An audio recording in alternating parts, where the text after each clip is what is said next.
இது பாருங்க போண்டா. இதை பாருங்க நன்னா உள்ளே வெந்துடுத்து பாருங்க. இதா ஆவி பறக்கிறது எப்படி உள்ளே வெந்துடுத்து பாருங்க நன்னா. அப்படி மாதிரி லேசாக மீடியம் ஃப்ளேமில் வச்சிங்கன்னா கரெக்டாக வெந்துடும்.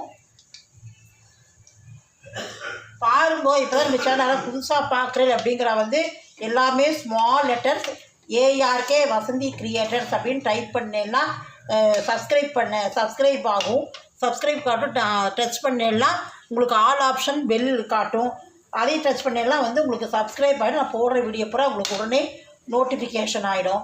வாங்க வீடியோக்குள்ளே போகலாம் போண்டா போடுறத பார்க்க. Hi friends, welcome to ARK Vasanthi கிரியேட்டர்ஸ்லேருந்து அனந்தலட்சுமி ரவீந்திரன் பேசுகிறேன்.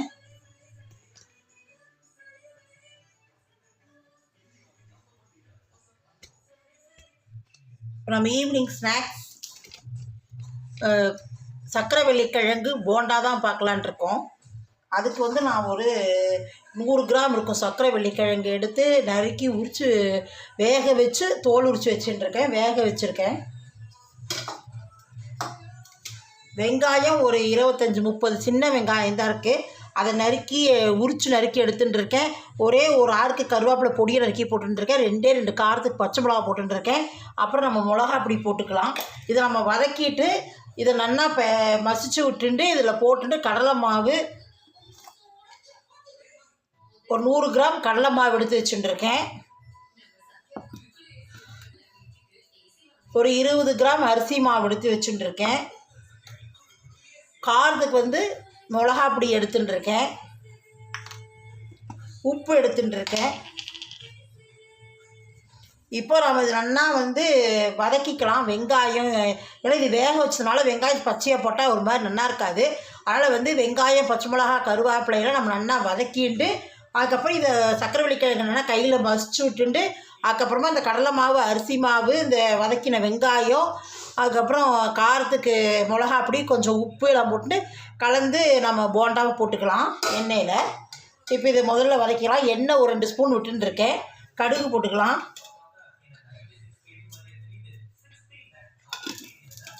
கடுகு 1/2 ஸ்பூன் போட்டுருக்கேன். வெடிக்கட்டும். கடுகு வெடிக்கிறது இதை போட்டுக்கலாம்.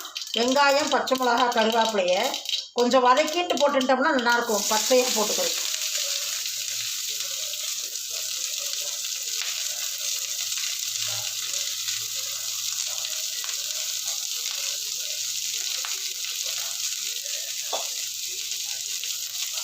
வெங்காயம் வதக்கிறதுக்கு லைட்டாக உப்பு போட்டுக்கலாம்.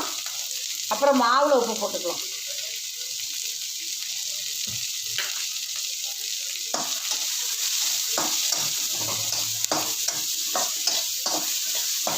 வதங்கட்ட வெங்காயம்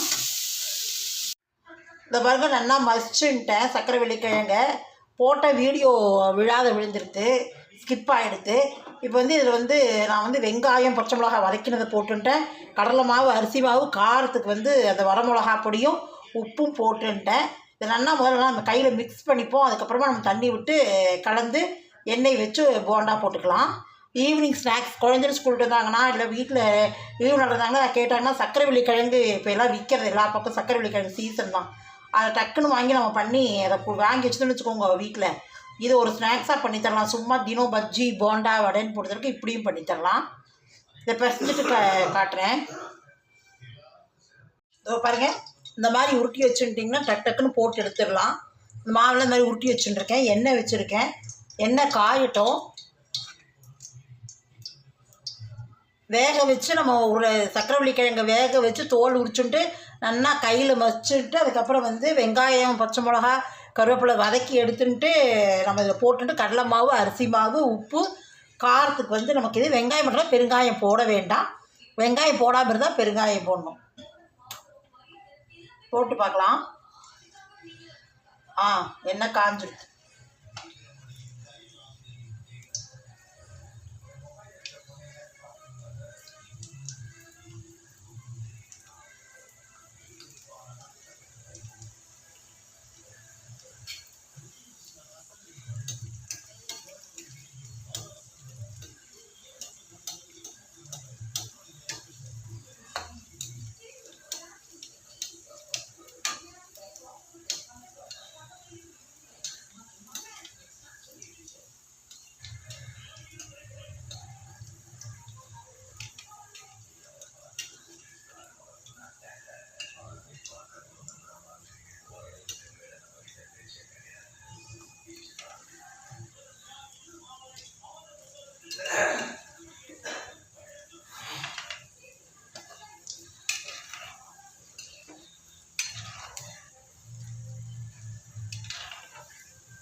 நல்லா சிகப்பாக வேகட்டும். சிகக்க வெந்தால் தான் நல்லாயிருக்கும்.